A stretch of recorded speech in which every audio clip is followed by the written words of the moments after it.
Bijoterie Ravaka manolotra anao vaovao.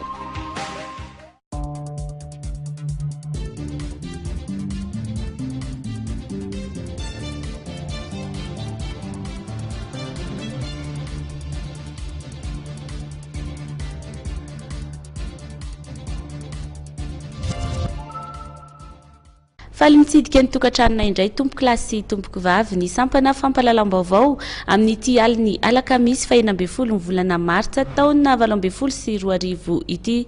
Tonga eto amin'ny fotoana ifanomezantsika tompoky lahy dia ny anolorana anao ireo vaovao nisongadina nangonitra mpanao gazetinay tamin'ity androany ity. Isatarantsika ny vaovao dia ny makasika ny zavantranga teto Andrenivohitra ny atoandro teo.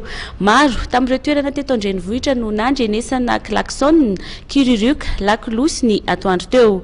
Tafiditra indrindra ao anatin'ilay hetsika aok'izay hetsika natao indrindra anoerana ny tsy fandriam-pahalemana sy ny resaka fakana-keriny izay ny sesisesy tatoato izany hetsika izany.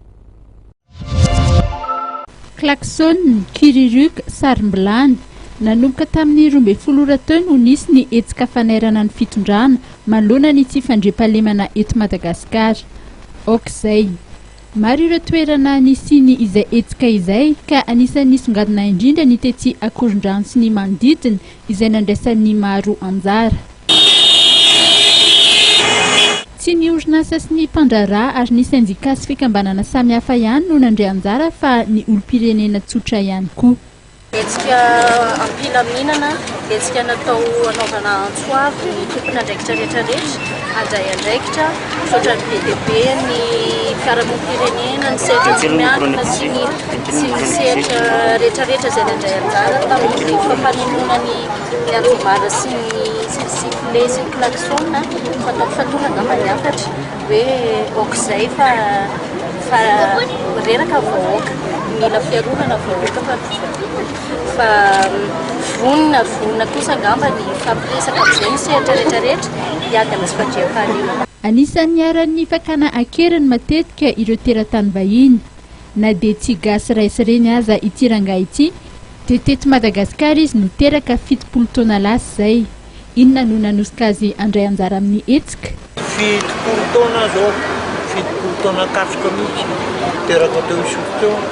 Zany anisan'ny faikam-boto misotro tena gaiko be teo. Tsy hoe gaiko amin'ny zavatra ratsy, aok'izay io gidagida sy gadra lava avoaka ny aty sy arity. Vahoaka rehetrarehetra ny victime io fa toe-tsaina. Ny toe-tsaina mihitsy ny maratsy taloha Madagasikara tsy zao. Ny teny Anosy sy ny manodidina ihany koa dia anisan'ireo toerana nandrenesana ny antso fanairana. Anisan'ny andrandraina moa ny isin'ny dinika andatabatra boribory amaritana ireo fepetra sy vahaolana ary andrafetana tety andro amin'ny fampiarana izany.